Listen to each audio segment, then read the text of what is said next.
Hello everyone, मैं हूं शिवम द्विवेदी और आप देख रहे हैं अपना पसंदीदा चैनल ज्ञानोदय के गुरुजी। सो मेरे प्यारे बच्चों, ये है आपका क्लास 12th का फिजिक्स, जिसमें आज हम लोग चैप्टर नंबर 3 पढ़ रहे हैं, जिसका नाम है विद्युत धारा। और मेरे प्यारे बच्चों, मैं आपको बता दूं, ये इसका लेक्चर नंबर 6 है, क्योंकि इसके पिछले वीडियोस हमने कवर कर दिए हैं अपने उस व्हाइट बोर्ड में, जिसका लिंक आपको नीचे डिस्क्रिप्शन बॉक्स में मिल जाएगा। जाके आप लोग पिछले वीडियोस को देख सकते हैं। हमें उम्मीद है कि आप लोगों ने पिछले वीडियोस को जरूर देख लिया होगा। आज के इस लेक्चर में, लेक्चर नंबर 6 में हम बात करेंगे बच्चों, सबसे पहले हम बात करेंगे प्रतिरोधों के ताप के प्रभाव में, ठीक है। इसके बाद मेरे प्यारे बच्चों फिर मैं बात करूंगा अतिचालकता की, और ओमीय तथा अनओमीय परिपथ क्या होते हैं उसके बारे में भी हम लोग बात करेंगे। फिर हम बात करेंगे गत्यात्मक प्रतिरोध की, जिसे अंग्रेजी में कहा जाता है डायनेमिक रेजिस्टेंस। तो बच्चों, डायनेमिक रेजिस्टेंस प्रतिरोध का ताप पर प्रभाव, the effect of the resistance, the effect of the temperature on the resistance, and also अतिचालकता, जिसे अंग्रेजी में कहा जाता है superconductivity, and also ohmic and non ohmic resistance क्या होते हैं, या हम लोग रजिस्टर क्या होते हैं, ये हम लोग यहाँ पढ़ने वाले हैं। तो उम्मीद है कि आप लोगों को समझ में आ गया होगा कि आज के सेशन का फ्लो क्या होने वाला है। ये सारे के सारे टॉपिक यहाँ पे कवर होने वाले हैं। फिर मैं आपको बता दूं कि पिछले 5 दिनों से मैंने 5 से 6 दिनों से मैंने वीडियो नहीं दिया था, क्योंकि ये सेटअप हो रहा था, ठीक है। लेकिन अभी फाइनली आपने देखा कि ये सेटअप हो चुका है, और मैं चाह रहा हूं कि अब जब सेटअप हो ही गया है, तो जो कॉपी से लिखकर जहां से मैंने स्टार्ट किया था वहां से कहानी शुरू करेंगे, और इस सफ़र तक को इस सफ़र जहां तक हम पहुंचे हैं, इसका एक वीडियो हम आप लोगों को जरूर देंगे कि कैसे मैं पहले से वीडियो बनाता था और अब मैं कैसे वीडियो बनाता हूँ, कहाँ बनाता था वीडियो, एटलीस्ट वो भी मैं आप लोगों को दिखाऊंगा बच्चों, ठीक है। शुरू करें फिर आज का लेक्चर, बिल्कुल शुरू करते हैं। लेक्चर नंबर 6 में क्या होता है प्रतिरोध का ताप पर प्रभाव। बहुत ही आसान है कि इफेक्ट ऑफ टेम्परेचर और रेजिस्टेंस। हम लोग जानते हैं कि मान लो हमारे पास एक चालक तार है, और उस चालक तार का ताप हम लोग बढ़ाते हैं, तो प्रतिरोध का जो मान होता है वो क्या होता है बच्चों, घटता है।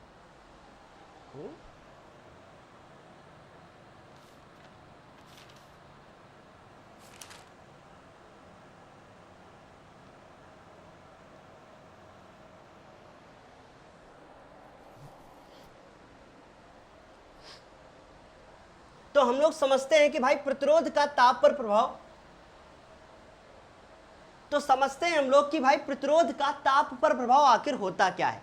बच्चों, ये हम लोग 10th क्लास से पढ़ते हुए आ रहे हैं कि यदि किसी धात्विक तार का ताप बढ़ाते हैं, तो जो प्रतिरोध का मान होता है वो क्या होता है बच्चों, बढ़ता है, ना कि घटता है। तो यहाँ पे आप लिख लेना, मिसप्रिंट हो गया है, कि उसका प्रतिरोध का मान क्या होता है, बढ़ता है।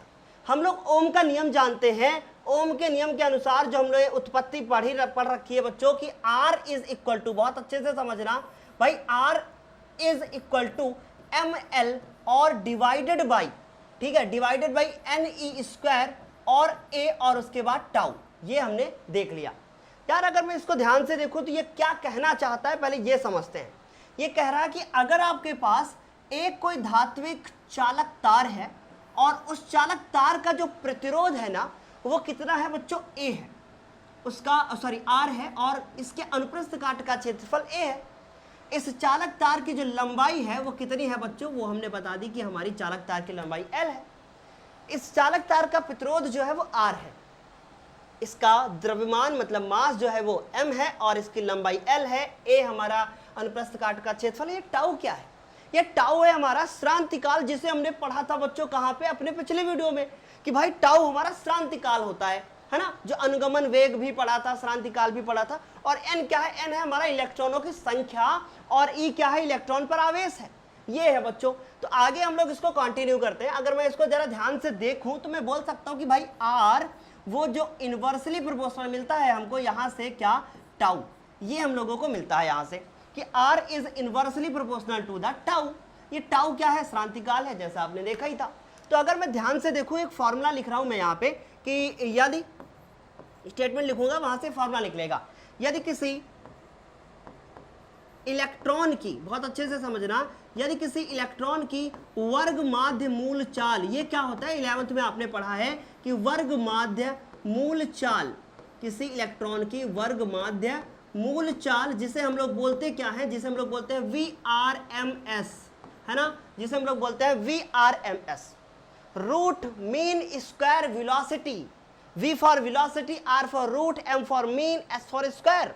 तो रूट मीन स्क्वायर वेलोसिटी यदि किसी इलेक्ट्रॉन की वर्ग माध्य मूल चाल VRMS तथा, बहुत अच्छे से समझना, तथा बच्चों तरंग दैर्ध्य, है ना, तो जिसे हम लोग क्या बोलते हैं, लैम्डा बोलते हैं, तथा उसकी तरंग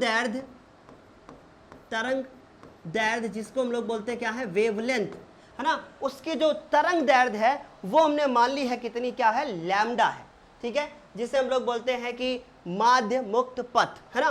तो तथा तरंग दैर्ध्य, जिसे आप ब्रैकेट में लिख सकते हो माध्य मुक्त पथ, ठीक है, या आप तरंग दैर्ध्य लिख दो, वो कितनी है बच्चों, लैम्डा है। तब अगर वो लैम्डा है तो एक फॉर्मूला आपने पढ़ रखा है कि भाई छोटे क्लासेस में चाल बराबर दूरी बटे समय और समय बराबर दूरी बटे चाल। तो समय क्या है हमारा, टाउ है, तो हमने लिखा ये टाउ, क्योंकि हमने देखा ना श्रांतिकाल है, और जो हमारी दूरी है वो कितनी है, वो जो हमारी दूरी है वो है हमारी लैम्डा, क्योंकि तरंग दैर्ध्य दूरी तो है ना, तो ये बच्चों क्या हो गई, लैम्डा, और यहां से हो गया हमारे पास क्या, VRMS, ये हम लोगों को मिल गया यहां से। लेकिन अगर मैं थोड़ा सा इसको ऊपर बढ़ा दूं, वाह क्या बात है, बढ़िया लग रहा है, ठीक है। तो अभी अगर मैं इसको ध्यान से देखूं तो हमको यहां से पता चलता है कि चूंकि R is inversely proportional to 1/τ, ये पता चलता है। अगर यार ये हमको यहां से पता चलता है कि R इनवर्सली प्रोपोर्शनल है 1/τ के, तो टाउ जो है ना वो इनवर्सली प्रोपोर्शनल है 1/R के, तो यहां पे टाउ लिखा हुआ है, अगर मैं इसको R से रिप्लेस कर दूं तो मैं इसको 1/R लिखूंगा, और उसके बाद VRMS ऊपर हो जाएगा और लैम्डा नीचे आ जाएगा। नहीं समझ में आया तो फिर से देखो, अगर मैं इसको लिख दूं 1/τ तो ये भी पलट जाएगा, तो जब ये पलट दिया ये हमारा 1/R हो जाएगा, फिर से मैं पलटूंगा तो ये हो जाएगा R बराबर VRMS अपॉन लैम्डा। यार यहां से हमें एक बात पता चलती है कि अगर किसी चालक तार का VRMS क्या बोलते हैं, जिसको वर्ग माध्य मूल चाल VRMS है, और ये हमारा तरंग दैर्ध्य लैम्डा है, जिसको हम लोग माध्य मुक्त पथ बोलते हैं, और R हमारा प्रतिरोध है। तो अगर मैं VRMS को बढ़ाऊंगा तो इसकी जो प्रतिरोध है ना इसका, वो भी बढ़ेगा। और हम ये छोटी क्लासेस से बढ़ते हुए आए हैं कि जब हम लोग VRMS का मान बढ़ाते हैं, क्योंकि उसमें इलेक्ट्रॉनों की चाल बढ़ रही है, तो प्रतिरोध का मान भी बढ़ता जाता है ना। तो यहां से हमें यह पता चलता है कि अगर VRMS को मैं बढ़ा रहा हूं तो ये भी बढ़ रहा है, ठीक। तो इसके आगे मैं कंटिन्यू करूंगा, इसके आगे मैं आप लोगों को कंटिन्यू करके देता हूं बच्चों। यहां तक हो चुका है ना, तो हमने लिखा कि स्पष्ट है कि, यहां से खत्म हो जाएगा ये, अभी स्पष्ट है कि किसी चालक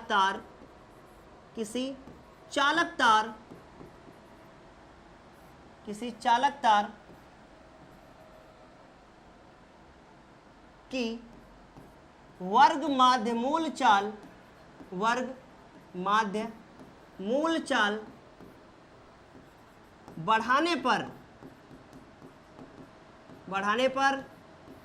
बढ़ाने पर उसका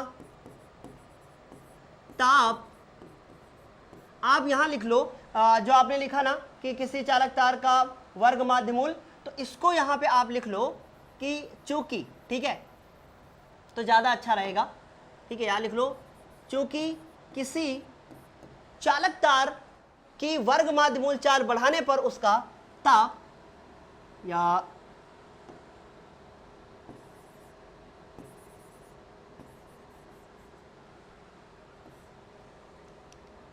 उसके ताप में वृद्धि होती है, उसके ताप में वृद्धि होती है, उसके ताप पे क्या होती है बच्चों, वृद्धि होती है। अतः ताप बढ़ाने पर प्रतिरोध का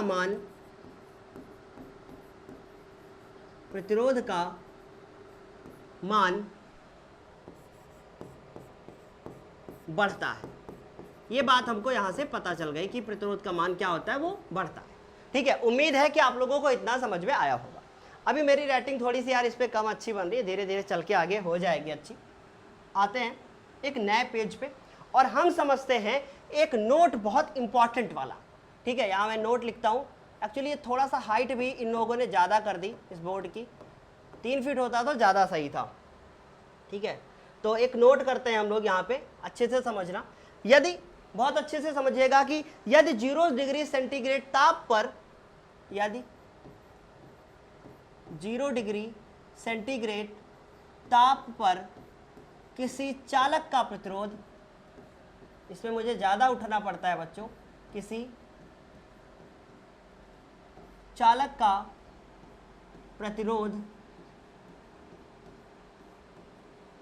किसी चालक का जो प्रतिरोध है वो बच्चों मान लिया हमने कि कितना है R, तथा कोई दूसरा ताप है T डिग्री सेंटीग्रेड पर चालक तार का प्रतिरोध, चालक तार का प्रतिरोध हमने मान लिया कितना है कि R और T है ना। 0 पर उसका प्रतिरोध कितना है, R मान लिया, और T डिग्री सेंटीग्रेड पर ताप उसका मान लिया हमने कितना है, RT है। ये हमने बच्चों मान लिया है। ठीक है, तब इन दोनों प्रतिरोधों पर एक संबंध हमको मिलता है और वो संबंध होता है R T is equal to R और 1 प्लस, ठीक है, 1 प्लस अल्फा टी। इसको R न लिख के R नॉट कर लीजिए, यहां भी नॉट कर लीजिए कि 0 डिग्री में, ताकि आपको याद रहेगा आगे चल के। ठीक है, तो ये हमें एक मिलता है। उसके बाद अब अल्फा क्या है, एक नियतांक है जिसे तार की धातु का प्रतिरोध गुणांक कहते हैं। ठीक है, जहां जो ये अल्फा है एक नियतांक है, जहां अल्फा एक नियतांक है जिसे तार का प्रतिरोध ताप गुणांक कहते हैं।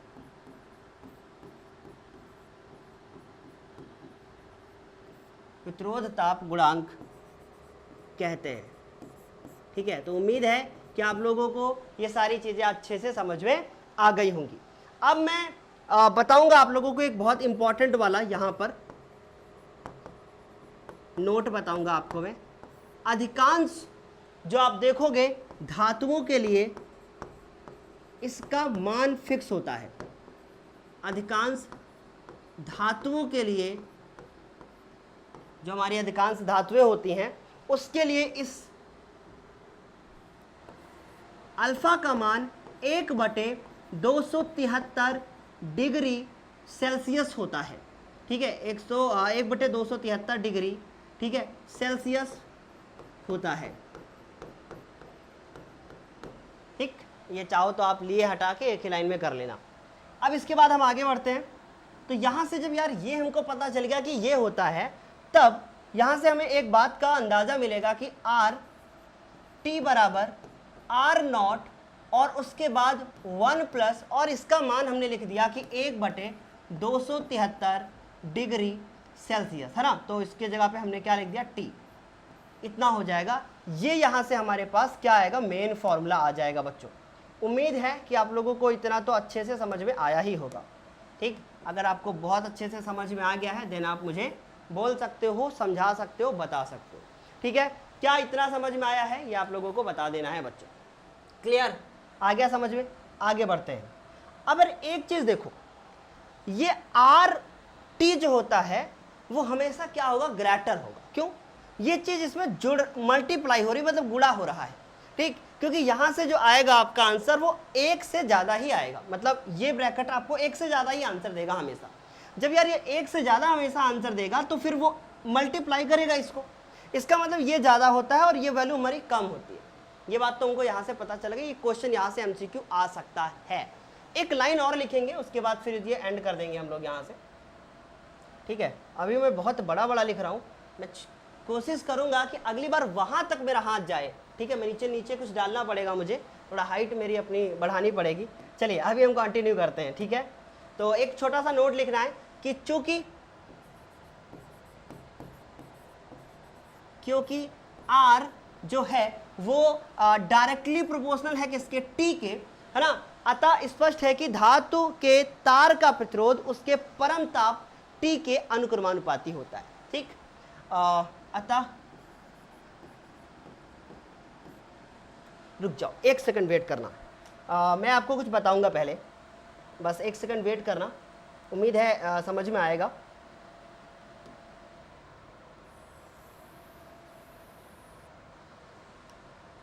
देखो इतना समझ में आया ना।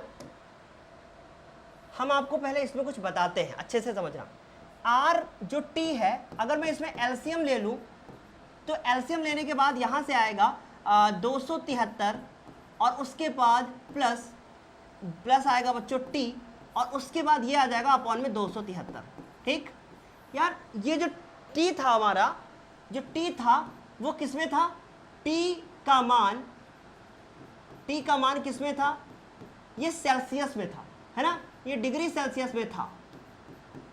लेकिन जो हमारा T है, जो स्मॉल t है, अगर उसमें हम कैपिटल T इसको बनाना चाहें तो हम क्या करेंगे, इसमें बच्चों हमको जोड़ेंगे, क्या जोड़ेंगे, 273 जोड़ेंगे, तब ये बन जाएगा क्या, तब बच्चों ये बन जाएगा आपका परम ताप, जिसे हम कैपिटल T कहते हैं, ठीक। तो हम इसमें 273 जोड़ दिए, तो यहां से यार एक फॉर्मूला मिला कि RT इज इक्वल टू, ठीक है, ये अभी मैं जिस कॉपी से पढ़ाता हूं उसमें नहीं लिखा हुआ था, तो यहां से आपका आ गया क्या, कैपिटल T, यहां से मिल जाएगा आपको क्या, कैपिटल T। तो कैपिटल T अपॉन कितना हो जाएगा, 273, और यहां से ये हमको मिल जाएगा एक और नया फॉर्मूला कि ये हमारा डिग्री सेल्सियस में था और ये हमारा किसमें है, केल्विन में है, केल्विन में है।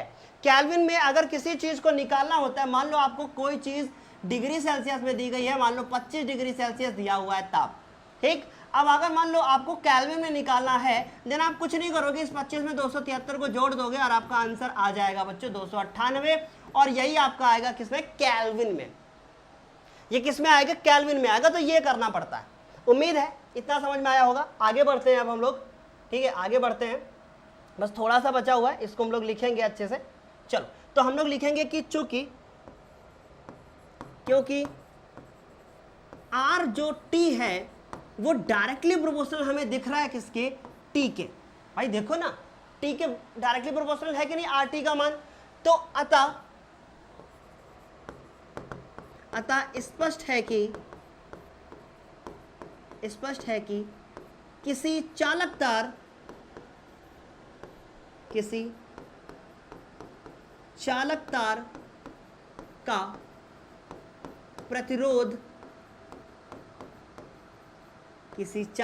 का प्रतिरोध, उसके परम ताप कैपिटल T के अनुक्रमानुपाती होता है।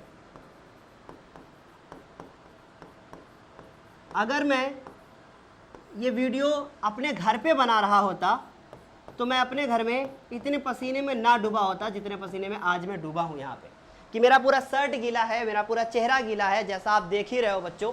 और मैं एक बार पोंछ भी चुका हूँ अपना पसीना। जल्दी से स्क्रीनशॉट ले लो आप लोग।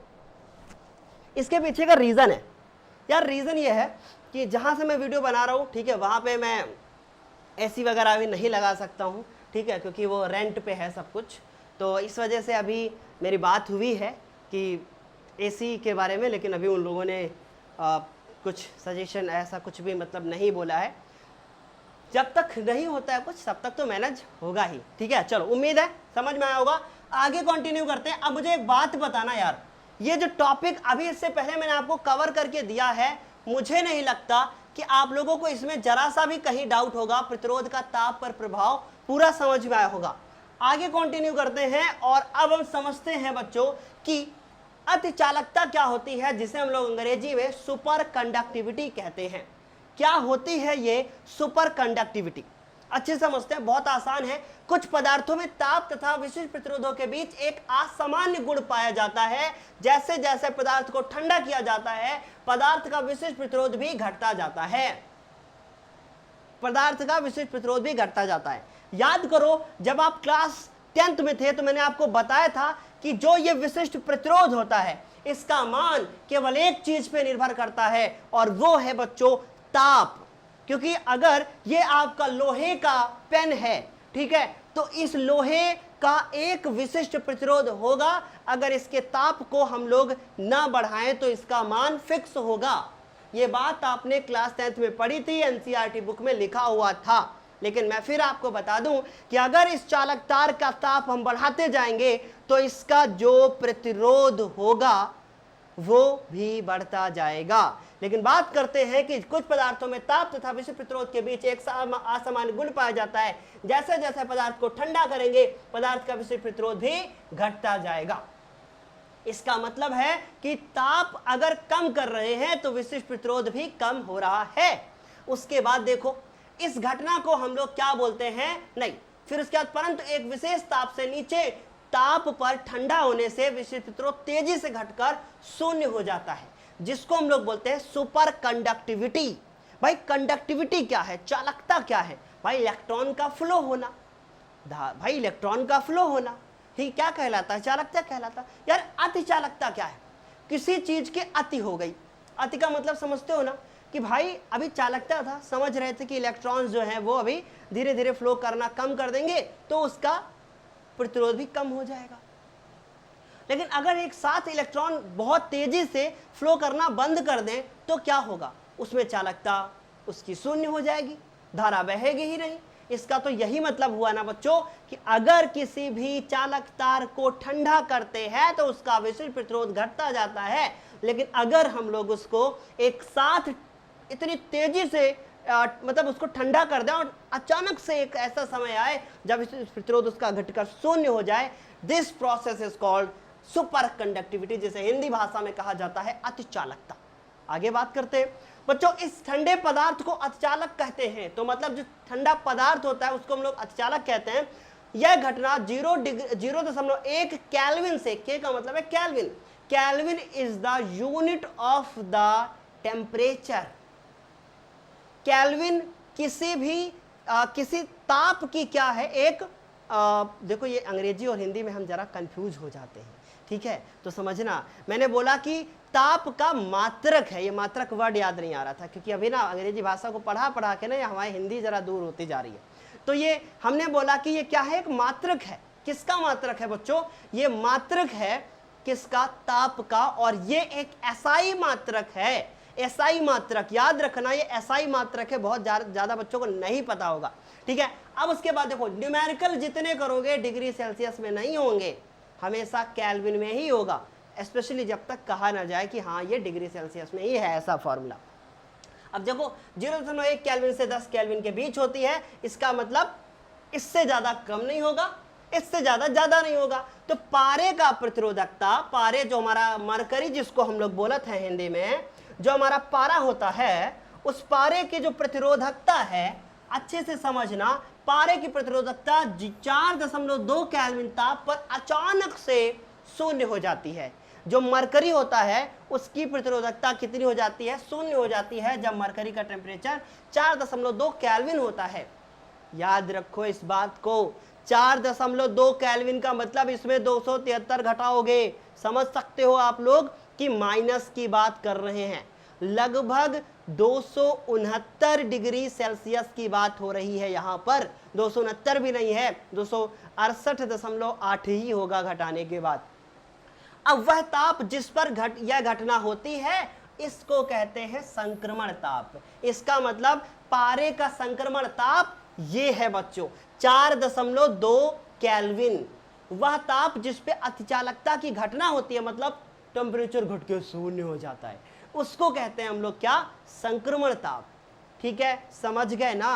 Transition temperature. आगे बात करते हैं, अभी हम लोग अगले पॉइंट को समझते हैं। ओमीय तथा अनोमीय परिपथ क्या होता है? बच्चों छोटी क्लास से पढ़ते हुए आ रहे हो, 10th क्लास से, भाई छोटी है वो 10th क्लास, कि ओमीय परिपथ वो परिपथ होगा जो ओम के नियम का पालन करेगा। इसका यह मतलब है कि जो लोहा है, स्टील है, जिसमें धारा का प्रवाह हो सकता है, उनको हम ओमीय परिपथ कहेंगे। अगर ये प्लास्टिक का है तो इसमें धारा का प्रवाह नहीं होगा, अगर ये लोहे का है तो इसमें धारा का प्रवाह होगा, अगर ये तांबे का है तो इसमें धारा का प्रवाह और अच्छे से होगा, अगर ये चांदी का है तो इसमें बच्चों और अच्छे से धारा प्रवाह होगा। काश ये सोने का होता, मजा आ जाती।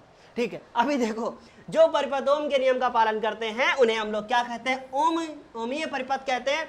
अब यार 10th में पढ़ के आए हो कि ओमीय परिपथ जो होते हैं वो ओम के नियम का पालन करते हैं, और जो ओम के नियम का पालन करते हैं, तो ओम चाचा जी ने कहा था कि अगर एक धारा वाला ऐसे ग्राफ बनाओगे और ऐसे विभवांतर वाला बनाओगे तो बच्चों आई और वी के बीच में एक सरल रेखा मिल जाएगी, हमको ये रेखा मिलेगी। कौन?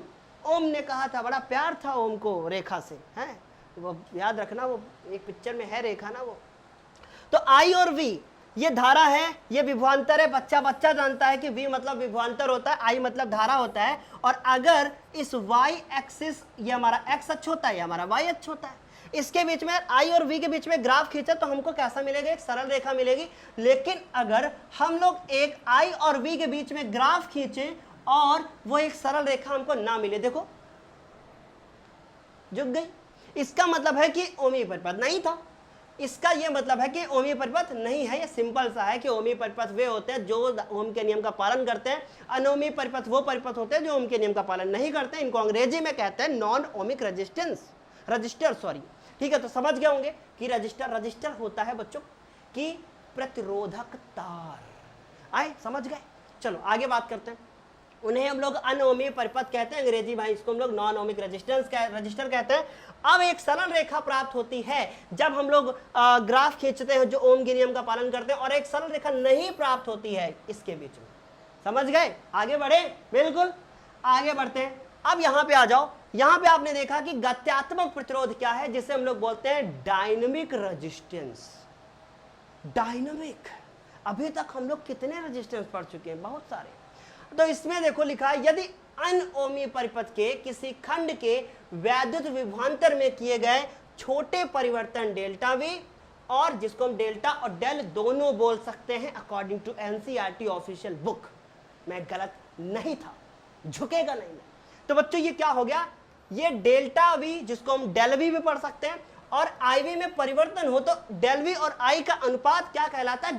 गत्यात्मक प्रतिरोध कहलाता है। इसका यह मतलब भा कि भैया जो हमारा डायनेमिक रेजिस्टेंस है, जिसको हम अंग्रेजी भाषा में गत्यात्मक प्रतिरोध कहते हैं, वो ये कहता है कि जो हमारा विभवांतर में छोटा सा परिवर्तन होगा और उसके बाद धारा में छोटा सा परिवर्तन होगा, उसको बोला जाएगा गत्यात्मक प्रतिरोध। ये अभी बोर्ड ना हमको भाई एक चीज हमको बड़ी दिक्कत हो रही है इससे, पूछो का बताएं। ये हो रही है कि यार लिखता मैं येलो से हूं, लिख जाता है देखो रेड से है, समझ में नहीं आता मेरे को। ठीक है, ये अभी येलो है, ठीक है, समझ गए ना? हमको ये चीज पसंद नहीं आई, ठीक है, कि हम जब येलो से लिखे तो वो रेड का इस्तेमाल क्यों कर रहे हैं। तो ये हो गया हमारा क्या? डेल्टा वी, और ये हो गया हमारा डेल्टा आई। ये हमारा गत्यात्मक प्रतिरोध होता है। यार ये प्रतिरोध होता कैसे है? क्या होता है इसमें? देखो जरा ग्राफ बना के इसको समझने के लिए हम लोग ट्राई करते हैं। अब मान लो यार इसका मान ज्ञात करने के लिए परिपथ के लिए खींचे गए ग्राफ, अब मान लो बाई चांस एक हम लोग ग्राफ बनाए ऐसे, ठीक, और सबको पता है कि हमारा आई वी ग्राफ बनता है तो इधर आई हो जाएगा और इधर वी हो जाएगा, इधर आई हो जाएगा इधर वी हो जाएगा। ये आई का मान है और ये वी का मान है, ठीक। अब मान लो कि ये हमारा कौन सा परिपथ है, ये हमने मान लिया कि देखो इसका मान ज्ञात करने के लिए परिपथ के लिए खींचे गए वक्र पर दो बिंदु P तथा Q का Q मान लेते हैं। मान लो ये वक्र है, इस पर हम लोग दो बिंदु मान लेंगे, एक बिंदु हम लोग P मान लेंगे, दूसरा बिंदु हम लोग Q मान लेंगे।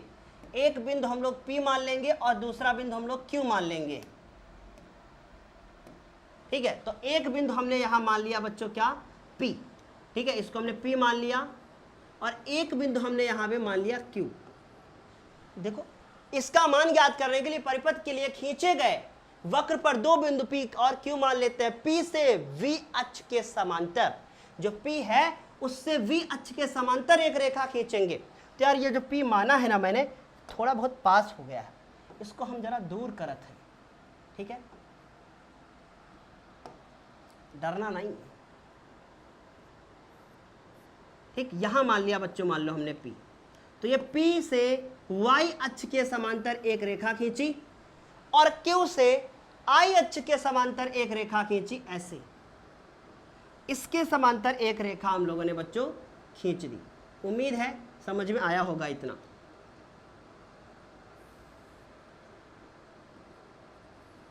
फिर से बना रहा हूं मैं, ठीक। ऐसे हम लोगों ने एक रेखा खींच दी। अब जब ये रेखा हमने खींच दी है तो ये जो छोटा सा खंड बन के आएगा, जिसको हम लोग बोलेंगे डेल्टा आई, और जो ये बन के आएगा इसको हम लोग बोलेंगे डेल्टा वी। समझ गए? तो अब देखो रेखाएं की चीज जो एक दूसरे को बिंदु एस पर काट रही हैं, ये जो दोनों रेखाएं हैं ये एक दूसरे को कहां काट रही है? बिंदु एस पर काट रही हैं। अतः विभव परिवर्तन तथा QS धारा परिवर्तन को प्रदर्शित, PS जो होता है बच्चों P से लेकर S तक, ये विभव परिवर्तन है और ये धारा परिवर्तन है। समझ गया कि नहीं? इसीलिए पता चल गया कि जो हमारा डायनेमिक रेजिस्टेंस है, डायनेमिक रेजिस्टेंस है, जिसको हम डेल्टा आर से भी लिख सकते हैं, वो होगा डेल्टा वी अपॉन डेल्टा आई। देखो आज की इस क्लास को तो मैंने रन किया है सिर्फ एक छोटे से एक्सपेरिमेंट के लिए। अब ये क्लास ना जाने कितनी देर की रिकॉर्ड हुई है, आई डोंट नो, ठीक है, मुझे बिल्कुल भी नहीं पता कि 30 मिनट 25 मिनट, ठीक है, पर लगभग ये जो है वो 30 मिनट की तो हो गई होगी। इतना मैंने बताया। अगला जो वीडियो आएगा, अब बड़ा बड़ा वीडियो आएगा, अगले लेक्चर में हम क्या क्या कवर करने वाले हैं जरा एक बार हम आपको बता देते हैं बच्चों। विद्युत शक्ति, विद्युत ऊर्जा का नियम, किलोवाट घंटा, प्रतिरोधों का संयोजन, सुनते जाइए, प्रतिरोधों का संयोजन जिसमें हम लोग श्रेणी क्रम संयोजन और समांतर क्रम संयोजन दोनों करेंगे, और उसके बाद परिपथ में कुल धारा वगैरह सब ज्ञात करेंगे। इतनी सारी चीजें हम लोग अगले वीडियो में कवर करने वाले हैं। फिर उसके बाद अगले वीडियो में कार्बन प्रतिरोध, और हाँ कार्बन प्रतिरोध भी अगले वीडियो में खत्म। इसका मतलब अगले वीडियो में इस चैप्टर का आधे से ज्यादा पार्ट खत्म हो जाएगा। अगला वीडियो कम से कम 1 घंटे से ज्यादा का होगा। उसके बाद अगले वीडियो में फिर हम लोग न्यूमेरिकल करेंगे, फिर विद्युत सेल वगैरह करेंगे और किरचॉफ वाले क्वेश्चन करेंगे। तो उम्मीद है कि ये चीजें आप लोगों को समझ में आई होंगी। अब मैं आपके साथ कुछ शेयर करना चाहता हूं। मैं आपके साथ ये शेयर करना चाहता हूं बच्चों कि आपने अक्सर ये चीज देखी होगी। मान लो एक चीज मैं आपसे पूछता हूं, अच्छे से समझना। मान लो एक छोटा सा आपके पास एक पेड़ है, ठीक है, ये कहानी छोटी सी है, जरा ध्यान से देखना। मान लीजिए कि आपके पास एक छोटा सा पेड़ है बच्चों, और इस पेड़ को आप सोचिए कि इस पेड़ को बनाने के लिए या इस पेड़ को उगाने के लिए कितना टाइम लगा होगा ना। एक क्वेश्चन है आपसे, आपको एक बीज दिया जाए छोटा सा, आपको एक छोटा सा बीज दिया जाए और बोला जाए कि इस बीज को आप जो है मिट्टी में गाड़ दीजिए, समझ गए ना, इसके ऊपर सॉइल रख दीजिए, मिट्टी में डालने के बाद आप इसको पानी वगैरह लीजिए और दूसरे दिन जाके उस मिट्टी को हटाइए, क्या वो बीज एक पेड़ का रूप लेगा? आपका जवाब होगा नहीं सर, इतनी जल्दी कैसे। अब सोचिए कि इस बीज को जब ये छोटा सा पेड़ बन के तैयार होगा, एक छोटी सी पत्ती निकलेगी, है ना, जिसको हम लोग बोलते हैं कि भाई ये छोटी सी एक पत्ती निकली, फिर उसके बाद इसमें से एक पत्ती निकलेगी, फिर अगले दिन इसमें एक और पत्ती निकलेगी, फिर अगले दिन इसमें एक और पत्ती निकलेगी। तो आप समझ रहे होंगे कि ये धीरे धीरे एक ऐसी प्रोसेस है, ये एक ऐसी कॉन्टिन्यूअस प्रोसेस है जो हर इंसान की लाइफ में भी होती है, हर इंसान के लाइफ में भी होती है कि एक साथ किसी भी नॉलेज को अगर आप सोचो कि दिस इज द कॉपी और आज मैं इसको रोबोट की तरह से ऊपर से नीचे उतार लूंगा, कभी नहीं उतार पाओगे आप। क्योंकि बच्चों अगर आपने इस बीज की कहानी को समझ लिया कि एक बीज को जब हम थोड़ा पानी देते हैं, उसको मिट्टी देते हैं, तभी वो बीज एक पेड़ का रूप लेता है, तभी वो हमको छांव देता है। तो इस बीज की कहानी से प्रेरित होइए कि कैसे ये एक छोटी सी पत्ती को निकालता है, फिर उसके बाद इसको और पानी मिलता है, धूप मिलती है, साइंस की भाषा में कहें तो वो कार्बन डाइऑक्साइड लेता है और ऑक्सीजन देता है। तो बहुत सारी कहानी है। ठीक वैसे ही आप लोग अपनी लाइफ में अगर छोटे छोटे गोल नहीं बनाएंगे तो बड़े गोल तक पहुंचना आसान नहीं होगा। आप अगर ये सोचो कि आज मैं बस आईआईटी क्रैक करके रख दूंगा, कभी जीवन में क्रैक नहीं कर पाओगे। क्यों क्रैक नहीं कर पाओगे? क्योंकि आपने ये नहीं सोचा कि यार ये आईआईटी तक का सफर मुझे पहले इस छोटी सी कॉपी से, इस 12th क्लास की कॉपी से स्टार्ट करना है। अगर आपको ये नहीं पता है कि भाई ओमिक रेजिस्टेंस क्या होता है, ओमिक रजिस्टर क्या होता है, देन आप कहां कर पाओगे? तो मेरा बस यही कहने का मतलब है कि बीज की कहानी से प्रेरित होइए, एक बीज कैसे छोटे से इस बड़े से पेड़ का रूप लेता है। ठीक है, तो बस मेहनत करते रहिए। मैं लगातार अब साथ में हूँ आपके, क्योंकि अब कुछ गड़बड़ नहीं होने वाला है। ठीक है, मैं चाहता था ये डिजिटल बोर्ड आए, आप लोगों को मैं अच्छे से क्लासेस दूं। मेरा सपना पूरा हुआ, साथ ही साथ बहुत सारे ऐसे भी बच्चे थे जिनका सपना पूरा हुआ। आज ये मेरी 2nd क्लास है डिजिटल बोर्ड पर, and I feel very good कि भाई आज फाइनली हम लोग डिजिटल बोर्ड पे हैं। कुछ और अभी कमियां हैं कि बैकएंड से आपको शायद मेरे कपड़े टंगे हुए दिखाई दे रहे होंगे। इस स्क्रीन पे आपको दिख रहा होगा कि येलो कलर का पर्दा सामने सर ने डाल रखा है, बट धीरे धीरे सब कवर हो जाएगा। मैंने बहुत सारी चीजें मंगा ली है, पूरा रूम मेरा काले कपड़ों से ढक जाएगा, सिर्फ इस बोर्ड की लाइट रहेगी इस कमरे के अंदर। तो बस 5-6 दिन में वो भी हो जाएगा, आराम से हम लोग क्लासेस करेंगे, बिल्कुल परेशान मत हो। मैं कुछ भी कर रहा हूं, मैं पूरा कोर्स कवर करूंगा। बहुत सारे बच्चे कमेंट कर रहे हैं कि सर 12th क्लास की फिजिक्स का कोर्स कवर हो पाएगा, क्लास 12th की मैथ का कोर्स कवर हो पाएगा? भाई प्रॉमिस किया था आपसे, आज फिर हाथ जोड़ के आपसे बोल रहा हूं कि प्लीज और प्लीज पढ़ना स्टार्ट कर दो बस।